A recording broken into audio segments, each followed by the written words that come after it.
ओम शांति। आज दिनांक 18 नवंबर 2022। बाबा ने महावाक्य में हम बच्चों को जो शिक्षाएं दी उनका मनन करेंगे। आज बाबा बोले, मीठे बच्चे, तुमने जीते जी बेहद के बाप की गोद ली है। उनकी संतान बने हो तो श्रीमत पर जरूर चलना है, हर डायरेक्शन अमल में लाना है। मीठे बच्चे, तुमने जीते जी बेहद के बाप की गोद ली है। उनकी संतान बने हो तो श्रीमत पर जरूर चलना है, हर डायरेक्शन अमल में लाना है। बेहद का बाप पिता परमात्मा निराकार ब्रह्मा तन का आधार लेते और हम बच्चों को विश्व की बादशाही प्रदान करते। तो बेहद का बाप संगम युग पर आकर हम बच्चों को ब्रह्मा द्वारा एडॉप्ट करते और अपना बच्चा बनाते। तो बाबा कहते, बेहद के बाप से तुम बच्चों को सुख घनेरे मिलते, 21 जन्मों का अविनाशी वर्षा मिलता।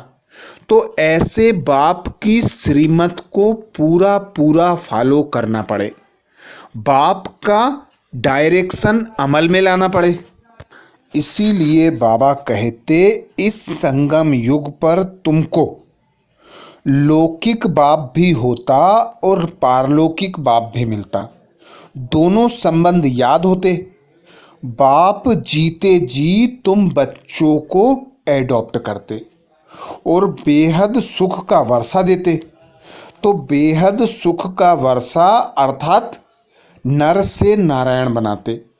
तो नारायण बनने के लिए, मर्यादा पुरुषोत्तम बनने के लिए बाबा की श्रीमत गाई हुई है।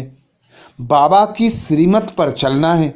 बाबा राजयोग द्वारा हम बच्चों को गुण ज्ञान तथा शक्तियों से श्रृंगारते। बाबा सदा कहते, एक बाप की याद की लगन में मगन रहो, एक बाप से सभी संबंध का रस लो और बाबा जो श्रीमत देते हैं उस श्रीमत पर चलो। तो बाबा कहते, तुम नर से नारायण, पतित से पावन, तमो प्रधान से सतो प्रधान, पत्थर बुद्धि से पारस बुद्धि बन जाते।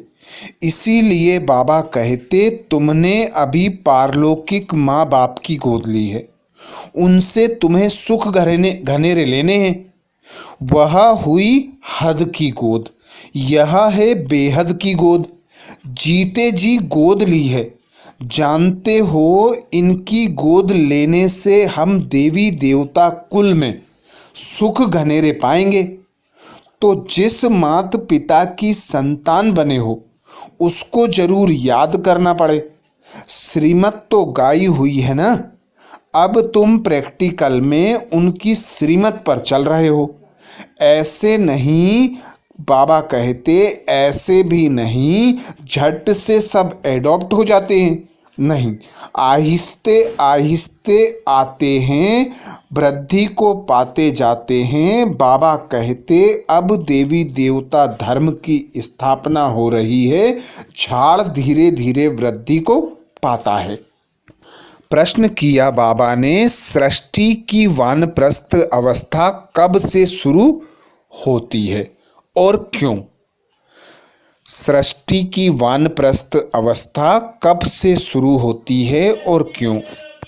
उत्तर में बाबा समझाते, जब शिव बाबा इस ब्रह्मा तन में प्रवेश करते हैं तब से सारी सृष्टि की वानप्रस्थ अवस्था शुरू होती है। क्योंकि बाप सबको वापस ले जाने के लिए आए हैं। इस समय सब छोटे बड़े सबकी वानप्रस्थ अवस्था है। सबको मीठे घर मुक्ति धाम वापस जाना है, फिर जीवन मुक्ति में आना है। वैसे भी बाप जब इस ब्रह्मा तन में प्रवेश करते हैं तो इनकी आयु 60 वर्ष होती है। इनकी भी वानप्रस्थ अवस्था होती है। अर्थात बाबा स्वयं भगवान निराकार, मुक्ति दाता, जीवन मुक्ति दाता, इस सृष्टि पर जब आते, ब्रह्मा तन का आधार लेते, तब से बाबा कहते सबकी वानप्रस्थ अवस्था हो जाती। कोई बड़ा नहीं, कोई छोटा नहीं, सबकी वानप्रस्थ अवस्था है। तो बाबा आकर ब्रह्मा तन में जब प्रवेश करते तो बाबा कहते इनकी भी आयु 60 वर्ष अर्थात वानप्रस्थ होती है। तो सारी सृष्टि वानप्रस्थ अवस्था को प्राप्त करती है। बाबा कहते भी हैं अब सारा झाड़ जड़जड़ीभूत हो गया है। अब बाबा आकर नई देवी देवता धर्म की कलम लगाते। तो बाबा कहते एक धर्म की स्थापना होती, अनेक जो अधर्म होते उनका विनाश होता। तो बाबा आकर ब्रह्मा विष्णु शंकर को एडॉप्ट करते। बाबा कहते जब मैं आता हूँ इनकी रचना करता, तो ब्रह्मा द्वारा स्थापना कराता, विष्णु द्वारा पालना और शंकर द्वारा विनाश। मैं आता ही जब हूँ जब सबको वापस घर जाना होता है। अपने साथ घर ले जाने के लिए आता हूँ और सब बच्चों को मंत्र देता हूँ, मन मना भाव। तो बाबा कहते मामेकम याद करो, छोटा हो व बड़ा कोई भी नहीं रहेगा। बाप आकर सबको मीठा बनाते, मुक्ति जीवन मुक्ति दोनों मीठे धाम हैं। विनाश सबका होना है। बाबा कहते हिसाब किताब चुकतू भी सबका होता है। सजा खाने में देरी नहीं लगती। जैसे काशी कलवट खाते तो पापों से मुक्त हो जाते हैं, फिर नए सिरे से हिसाब किताब शुरू हो जाता है। बाकी मुक्ति में कोई जा ना सके। बाबा आते हैं तब ही बाबा कहते मुक्ति जीवन मुक्ति मिल सकती है। वह समझते हैं शिव पर कुर्बान हो निर्वाण में चले जाएंगे। बाप कहते हैं वापिस कोई जा ना सके, पुनर्जन्म सबको लेना ही है। गीत सुनाया बाबा ने, मरना तेरी गली में जीना तेरी गली में। बाबा कहते यह किसकी गली में आकर मरना होता है? मनुष्य कहते हैं कि हम मुक्ति धाम में जाएं। परम पिता परमात्मा शिव बाबा की विजयी माला में पिरो जाएं। बच्चे जानते हैं जो भी मनुष्य मात्र की आत्माएं हैं वह बाप के गले का हार जरूर है। जैसे लौकिक बाप की रचना लौकिक बाप के गले का हार होती है, बच्चे बाप को, बाप बच्चे को याद करते हैं। वैसे ही बाबा कहते सब आत्माएं परम पिता परमात्मा को याद करती हैं। तो वह हुई हद की बातें। अब बाबा कहते सब मेरे गले का हार होते हैं, पर जो बच्चे श्रीमत पर चलकर ब्राह्मण बनते वे विष्णु के गले का हार बनते हैं। आगे बाबा कहते तुम आत्माएं 84 जन्म लेती हो। शुरू से ही तुम्हारा पार्ट चलता है। तुम्हारा यह कल्याणकारी लीप जन्म है। इस जन्म में अथवा इस धर्माऊ युग में तुम धर्मात्मा बनते हो। वह सब हैं हद की बातें। वह है धर्माऊ मास, धर्माऊ वर्ष, यह है धर्माऊ युग। यह लीप जन्म ब्राह्मणों का एक ही होता है। ब्राह्मण है चोटी, फिर तुम देवता बनेंगे। अब तुम जानते हो बाबा हमको गले का हार बनाते हैं। हम आत्माएं निराकारी दुनिया में रहती हैं।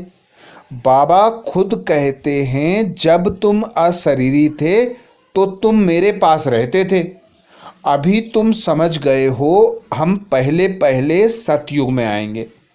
वहाँ है देवी देवता धर्म, वहाँ पुरुषार्थ करने की जरूरत नहीं।